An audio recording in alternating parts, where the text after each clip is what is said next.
تو ساتھ ہی قرآن پاک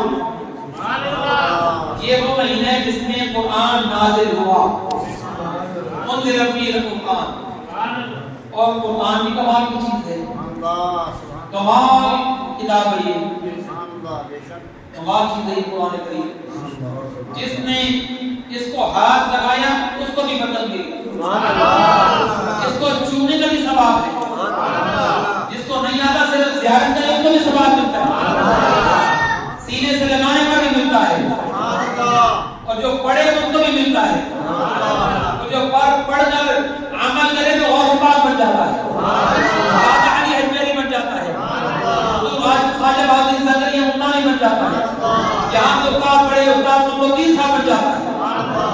تو یہ وہ قرآن ہے، بڑے استاد صاحب اللہ پر جو رو رو کے قرآن کرتے تھے، فرمایا کرتے تھے یہ قرآن کیا ہے عطائے محمد، کتاب خدا ہے ثنائے محمد،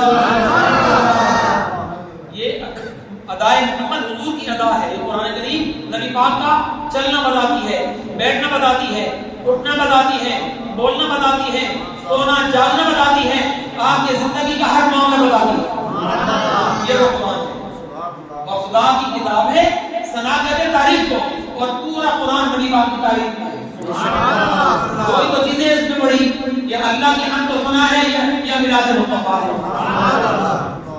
تو قرآن کریم کی شان میں چاہتا ہوں آپ کو سناؤں، محمود الرشید، محمود الرشید خلیفہ ہوگا کا عباس کا قرآن بات ہے، تو وہ بڑے بڑے علماء کو پاتا تھا، مسلمانوں کے بھی، یہودیوں کے بھی، عیسائیوں کے بھی، تو کرتا کیا تھا، دعوت کر کے تمام اپنی رعیت تمام دنیا کو جمع کرتا، اور جو یہودی عالم ہوتے ان کو کہتا کہ تم توریت سے بیان کرو پڑھ پڑھ کے، عیسائی انجیل سے پڑھ پڑھ کے بیان کریں، اور جو دین کے عالم ہوتے تھے رسول پاک کے دین کے عالم وہ ان کو کہتا تھا قرآن کریم کا حدیث شریف کا علم پڑھ پڑھ کے سناؤ، اور لوگوں کو کہتا تھا تم توجہ کر کے سنو، پھر تم نے فیصلہ کرنا ہے کہ سب سے زیادہ اچھا کس نے بیان کیا، اور ان تینوں بڑی کتابوں میں سب سے اعلیٰ کتاب کون سی ہے۔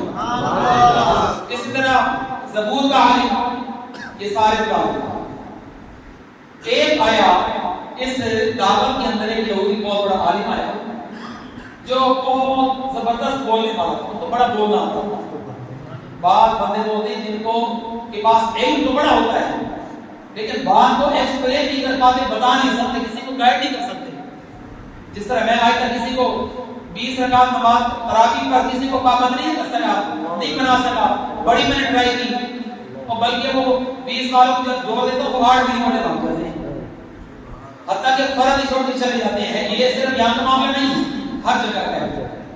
تو میں یہ میرا درد ہے، میں نے آپ کو سنا دیا، کوشش کریں جو جہاں 20 پڑھ رہا ہے سبحان اللہ، باقی جو سننی ہے وہی کرا کریں۔ تو تینوں عالم بیان کرتے، پھر لوگ اس میں ہر طرح کے لوگ ہوتے، مسلمان بھی ہوتے، سارے ہوتے، تو ہر کوئی یہ کہتا کہ تینوں نے بڑا زبردست بیان کیا، لیکن سب نے بیان کیا، سب کا بیان کی بلندی تھی چھت تک، لیکن جو مسلمان عالم کا بیان تھا اس کی بلندی کی بادل تک، کافی فرق ہو گیا نا، کافی فرق ہو گیا، یہ چھت کھڑا ہے کتنے فٹ پر، 12-15 فٹ پر، اور بادل وہ تو بہت اونچے، آسمان سے اونچا، یہ میری مثال تھی۔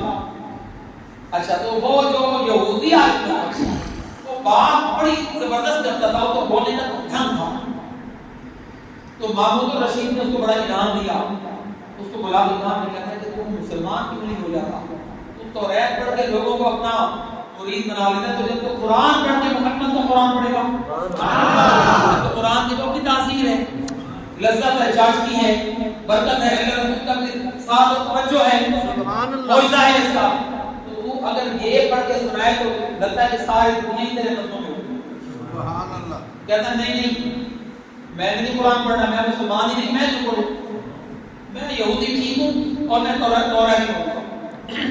اس نے بڑا زور لگایا، کئی بات کو نہیں مانا۔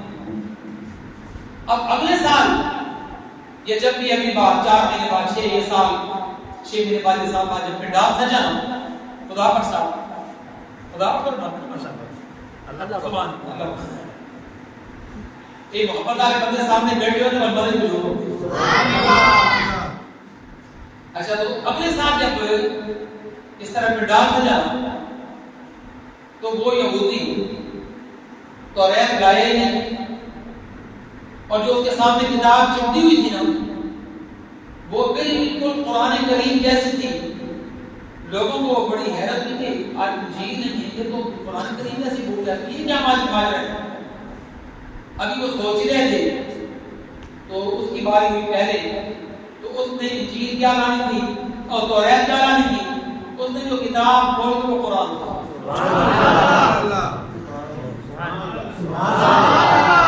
شان قرآن میں بلوانا ملا. قرآن پاک رات کو سننے تو نہیں آتے چلو سمجھ تو لو نا. اچھا علی صاحب کو تھا قرآن پاک. اب کہاں انجیل کا بیان کہاں توریت کا بیان کہاں یہودیت. اب اس نے ساری باتیں وہی کی جو مسلمان عالم کرتے ہیں. قرآن کریم کو پڑھتا جاتا تھا ترجمہ تفسیر کرتا جاتا تھا لوگوں کی آنسو نکلتے جاتے تھے. قرآن کریم کا یہ خاص معجزہ ہے. کوئی پڑھنے والا ہو کوئی سننے والا درد رکھتا ہو دل میں تو خدا کی قسم روئے بغیر رہ نہیں سکتا. اور آنسو نکلنا کرم کی علامت ہوتی ہے اور جن کے آنسو نکل آتے ہیں وہ کلمہ پڑھے بغیر بھی رہ نہیں سکتا. اور جو غوثیہ مسجد میں آگے شان قرآن کریم سن لیتے ہیں وہ ہاتھ بلند کر کے سبحان اللہ کہتے ہیں غلط ہے. یہ قرآن کریم کا معجزہ ہے. اب اسے پورا درس قرآن کریم یہودی عالم نے مسلمان عالم کی طرح دے دیا. حضرت صاحب بڑا مزہ آئے گا آپ کو انشاءاللہ لطف آئے گا. یہ بڑے استاد صاحب کی کتاب میں حوالے لگا کے رکھے ہیں. میں وزٹ کرتا کرتا یہاں جب پہنچا تو میں نے کتاب چھوڑی پہلے ان کی مزار پاک کے قدموں کو چھپا. میں نے کوئی نہیں پہنچی تھوڑے سبحان اللہ میری اللہ نہ کوئی نہیں بن جائے.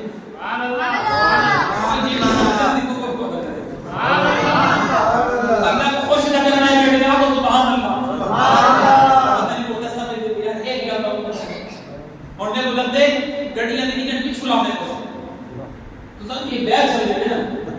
لیکن بیگ چلو کے بارے فرنٹ چلو وہی نہ سیدھا مکہ مدینہ ہے. کہ ہاتھ جا کے آپ نے سبحان اللہ ایک ہمارا مشن ہے سبق انشاءاللہ.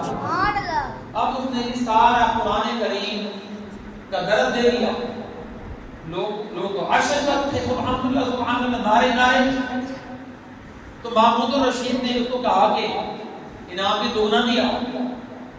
تو اس نے کہا کہ کیا ہی اچھا ہوگا کہ تو درس قرآن کا دیتا ہے تو یہودی زیادہ اچھا نہ ہوتا کہ تو کلمہ ہی پڑھ لے. تو نے کہا خلیفہ تو کیا کہتا ہے. میں تو یہاں سے جب گیا تھا نا جب تو نے کہا تھا کلمہ پڑھنا میں نے کہا میں نہیں پڑھتا. تو نے کہا تھا قرآن پڑھنا میں نے کہا میں نہیں پڑھتا. میں نے محمد کا قرآن نہیں پڑھنا میں نے کہا تھا. تو جب میں گیا تو میرے ذہن میں ایک بات آئی کہ میں ذرا چیک تو کروں کہ یہ جو ساری دنیا محمد قرآن حدیث جہاں جاؤ جہاں سے گزرو نبی پاک کے نام میں توحید و رسالت کی شمع روشن. توریت انجیل کو تو میں نے پڑھی بھی تھی. میں نے کہا میں ذرا قرآن کو تو پڑھوں. میں بھی انکار کیے جا رہا ہوں. میں بھی آپ کو بار بار کہتا ہوں 20 رکعت تراویح پڑھ کے تو دیکھو تم آتے ہیں تو آؤ تو تمہیں لذت ملے. 20 رکعت میں 112 ذرا سنو تو مزہ آئے گا. رنگ چڑھے خود پڑھا رہا ہوں آیا کرنا. تو کہنے لگا بادشاہ تو کیا بات کرتا ہے. تو نے جب کہا تو میں نے کہا میں نہیں پڑھتا. میں جب جانتے جب میں نے توریت انجیل کو کئی دفعہ پڑھا تھا. اب میں نے قرآن کریم کو پڑھنا شروع کیا. میں نے پوچھا تو ہے کون, تیرا نام کیا ہے, what is your name. تو قرآن نے جواب دیا بل هو قرآن مجید. میرا نام قرآن مجید ہے. میں نے پوچھا آیا کہاں سے ہے. قرآن بولنے لگا تنزیل من رب العالمین. جو عالمین کا رب ہے ادھر سے آیا. آیا کس کے پاس ہے. والذین آمنوا وعملوا الصالحات وآمنوا بما نزل على محمد. میں آیا محمد کریم کے دل میں ہوں. ادھر سے آیا رسول پاک کے پاس آیا, اس نے بھیجا ان کے پاس, انہوں نے سینے سے لگا لیا. کیا کرنے آئے ہو؟ یہودی عالم کہتا ہے میں نے پوچھا کیا کرنے آئے ہو؟ کوئی مشن بھی تو ہوگا نا آنے کا, کوئی بندہ کہ یار کوئی مشن تو ہوتا ہے نا. تو میں نے پوچھا تمہارا مقصد کیا ہے؟ تو کہنے لگا ہدی الناس, لوگوں کی ہدایت کے لیے. جو مجھے پڑھے گا میں اس کو ہدایت دوں گا, میں اس کے پندرہ سے کھولتا چلا جاؤں گا, میں دوزخ سے بچا کے نبی کا غلام بنا کے اللہ کا غلام بنا دوں گا. تو وہ یوں وزٹ کرتا گیا, قرآن اپنا تعارف کرواتا گیا, اس کے آنسو نکلے, ابھی وہ دائیں بائیں کہیں نہیں گیا. تو کہتا کہ مجھے لگتا یہ ہے کہ جو بھی اسلام قبول کرتا ہوگا نا تو وہ یہی کہتا ہوگا پڑھو لا الہ الا اللہ محمد رسول اللہ.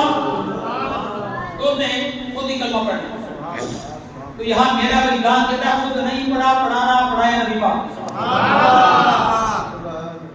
تو میں تو مسلمان ہو گیا. اس نے کہا یہ بات ٹھیک ہے لیکن کوئی خاص وجہ بھی تو ہوگی. میں نے کہا ایک واقعہ بھی پیش آیا میرے ساتھ. یہاں جب میں گیا نا تو قرآن کی صداقت اور حقانیت کو ججمنٹ کرنے کے لیے میں نے میرے ذہن میں ایک پلان آیا. میں جتنا بڑا عالم تھا اتنا بڑا کاتب بھی تھا, بڑا سونا لکھتا تھا, خوش خط بہت زیادہ تھا. ماسٹر صاحب بڑا خوبصورت کاتب لکھاری تھا. 3 نسخے میں نے توریت کے لکھے اور بڑا خوبصورت اس کے بیل بوٹیاں بنائی, جس طرح قرآن کریم کے حاشیے میں خوبصورت کچھ رنگ چڑھے ہوتے ہیں, پھول بنے ہوتے ہیں, نقش و نگار ہوتا ہے. توریت پر بھی 3 نسخے, انجیل کے بھی 3 نسخے, اور 3 ہی نسخے میں نے لکھے قرآن کریم کے اپنے ہاتھ سے. یعنی پورے لکھے یا کچھ حصے لکھے. اور کہتا کہ میں نے توریت کے اندر جان بوجھ کر کمی بیشی کر دی. جو کچھ توریت میں اللہ نے کہا تھا نا موسیٰ علیہ السلام کو دیا تھا, میں نے وہ نکال دیا, کچھ وہ جگہ چھوڑ دی اور اس کی جگہ کچھ اپنی طرف سے ڈال دیا. کسی مقام پہ لکھا ہوا کچھ تھا میں نے کچھ لکھ دیا. میں نے بہت سارے جگہوں پہ نا غلط کر دیا. یہی کام میں نے انجیل میں بھی کر دیا, یہی کام میں نے قرآن کریم کے اندر بھی کر دیا. اب وہ جو انجیل کے نسخے تھے عیسائی عالم کے پاس میں لے گیا, انہوں نے جب دیکھا نا تو اتنا خوبصورت لکھا ہوا تھا. تو انہوں نے مجھ سے پوچھا کہ اس کا ہدیہ کتنا ہے؟ میں نے بتایا اتنے درہم و دینار. انہوں نے اس سے بھی زیادہ دیے کیونکہ سونا بہت لکھا ہوا. پھر انہوں نے اس کو پڑھا, بہت بار پڑھا, ایک نے پڑھا, دوسرے نے, سب نے پڑھ کے کہا کہ بہت کمال. اور کسی کو پتہ ہی نہیں چلا کہ میں نے اتنی خرابی کی ہوئی ہے. یہی بات ہوئی توریت کے ساتھ. توریت کے بڑے بڑے علماء انہوں نے بڑے پیسے مجھے دیے, مجھ سے خریدے, تو میں نے اس پر بڑی خرابی کی تھی. اب انہوں نے بک اٹھائی, پڑھی, ایک نے, دوسرے نے, کئی راہبوں نے پڑھی, کسی کو کوئی پتہ نہ چلا. اب آئی باری مسلمان علماء کرام کے قربان. مزار پاک والے استاد محمد علی صاحب زندہ باد. فیضان مزار قرآن پاک. فیضان صاحب مزار قرآن پاک. یہ ساری شمع کوئی جلا دے. اپنی گاؤں میں جل رہی. کیوں میں اس طرح نہیں سبحان اللہ. اب سنیے قرآن کی بات. وہ کہتا ہے میں نے مسلمان علماء کو کہا کہ یہ میں نے نسخے لکھے, باقی کو انہوں نے خرید لیے. یہ 3 قرآن کریم کے نسخے آپ خرید لو. بڑے میں نے محنت کی, سونے لکھے. تو انہوں نے کہا کہ پہلے نسخے دیکھے, بڑا خوبصورت ان کو لگا. تو انہوں نے کہا کہ ہم کچھ لے جا, کچھ ہدیہ لے لے, اور پہلے اپنا تعارف کرا. تو ہے وہ کسی اور علاقے میں ہو گیا ہوتا, مامون الرشید کے دربار کے بعد بھی کسی اور مقام میں, شام میں, بحرین. تو انہوں نے کہا کہ کچھ ہدیہ لے لے.